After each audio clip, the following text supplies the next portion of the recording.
Bakit mas madali ka at mas lalo kang magagas out kapag ikaw ay nakikinig ng mga active red pillar seduction tactics? Okay?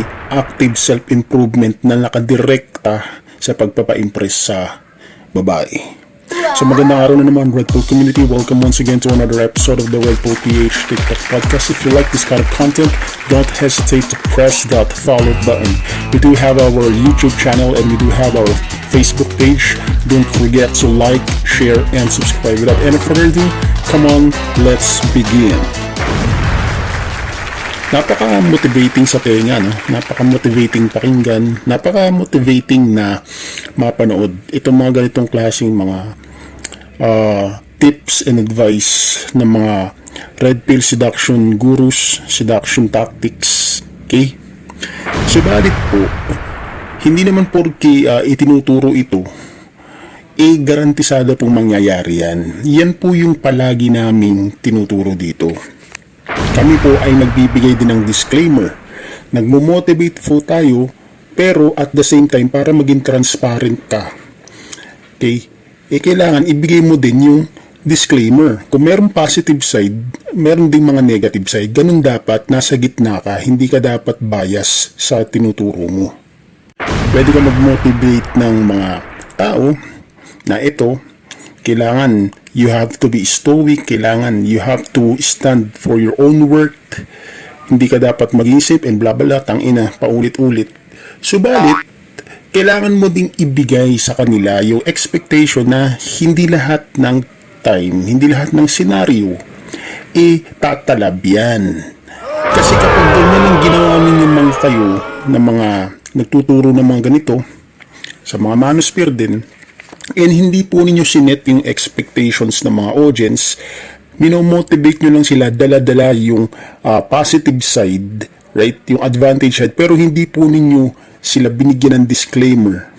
Ang mangyayari niyan, aasa yan. Paano kung hindi po nangyari yan? Hindi po tumalab yan. So, sa daming beses na pinapanood yan ng mga viewers, right? The more po na nabibigo sila, the more na nakikita po nila na minsan hindi yan tumatalab. Lalo pa yung tuturo niyan, hindi naman po niya ginagawa yung tinuturo niya. Hindi naman niya po dinedemo, hindi po siya nagpapakita ng mga actual na sample na nagagawa po. Delikado po sa isip ng lalaki yan. Yan ang sinasabi ko po sa inyo eh. Alright? Tinatawag po kami dito na female hater agad. Mali po yun. Naku po. Pagka ganyan po ang perception, yan yung pilagi ko pong ine-emphasize. Iniisip po ng iba na kami hindi nakakaunawa talaga. Hindi namin alam yung tinuturo namin. Hindi lang po ako dito ang nagko-coach. Hindi ko nga kiniklaim yung sarili ko na coach ako eh. May tumatawag pa sa akin na master pero hindi ko inuutos sa kanila yan. Kami po dito, isang team po kami dito. Hindi lang po ako yung nagawa ng content ko, FYI. Bago po kami mag-release ng mga content dito, kumukonsulta din ako sa mga kasama ko dito. May mga psychologists, may mga certified relationship coach, may mga marriage counselor. Okay? Hindi po kami dito basta sasabak lang na magko-content ng ganun-ganun lang. Sinisiguro namin na hindi bias, hindi lang ako yung nagko-content dito, kinukonsult ko rin po ito. Kasi hindi naman po ako expert din sa bawat area. May mga kaibigan kami at kasamahan kami, comrades kami rito, ng mga psychologists na nagtatanong din kami. Oh, bro, eto, specialty ka rito. Okay ba to? And blah blah blah, etc. Ganyan dapat. Dapat transparent ka. What's the implication, brothers and sisters? Especially if the viewers are constantly experiencing failure. Kasi nga, ini-encourage sila ng mga ibang red pill and manosphere. Yan, si Mistizong Baboy Ramo. Right? O kahit sino pa dyan. Puro positive lang yung sinasabi. Ito gawin mo. Pagka itong ginawa mo, paano mapabasa ang babae, paano mapa-attract ang babae, kakaisip sa'yo. Puro positive lang yung binibigay. Hindi po sila nagbibigay ng disclaimer. Pag hindi po nangyari yan, hindi tumalab yan, syempre manunood na naman ng ibang mga tips yung mga viewer. Kawawa naman po yung mga yan. Okay? So, pag ganun na nangyari, failure, tatamaan ng ego niyan, mauubos ang gas niyan. Yan po, lahat yan tinatawag po na active seduction. Okay? That means wala pa rin yan, nasa ilalim ka pa rin na impluwensya ng pagpapa-impress sa babae. Right? Ang tunay na red pill is that nauunawaan niya na walang kailangan ang mga lalaki sa babae dahil tayo ang kailangan ng mga babae. Kasi tignan mo, sa relationship, sino ang consumer? Babae. Sino ang giver? Madalas lalaki. Bibihira kang makakita ng mga gano'n na babae. So sila yung may kailangan sa atin.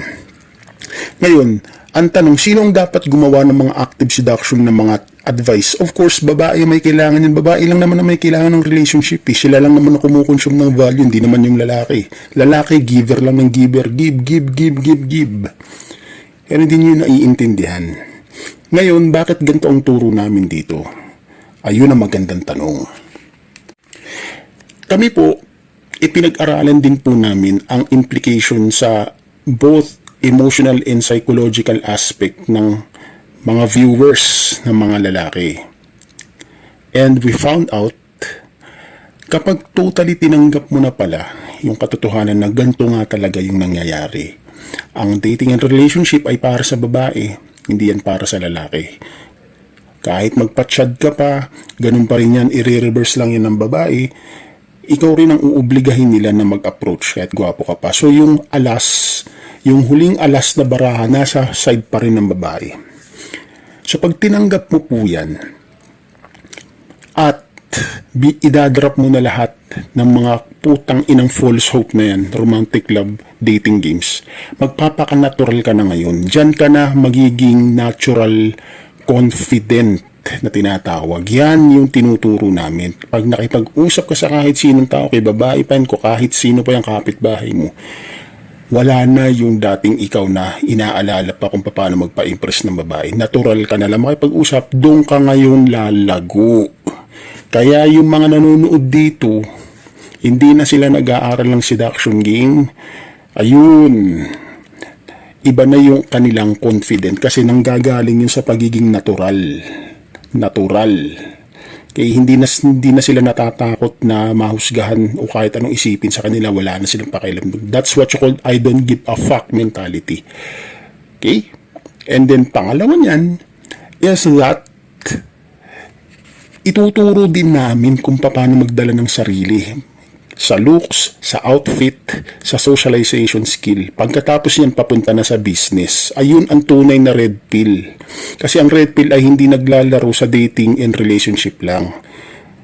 Okay? I will let you, sige, explore kayo.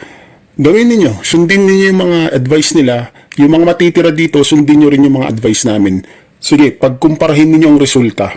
Tignan natin. I'll let you know. Right? So for now, babay muna no? Kasi may meeting ako at magmi-meeting kami kasi may nililigawan akong client ngayon. Hope pumirma siya kasi medyo malaki-laking revenue yun. No? So mga around nasa rin yun, 34 million din yung kapag makuha ko yung client na yun. Sana. So guys, supportahan niyo. No? So bye for now guys and thank you for listening.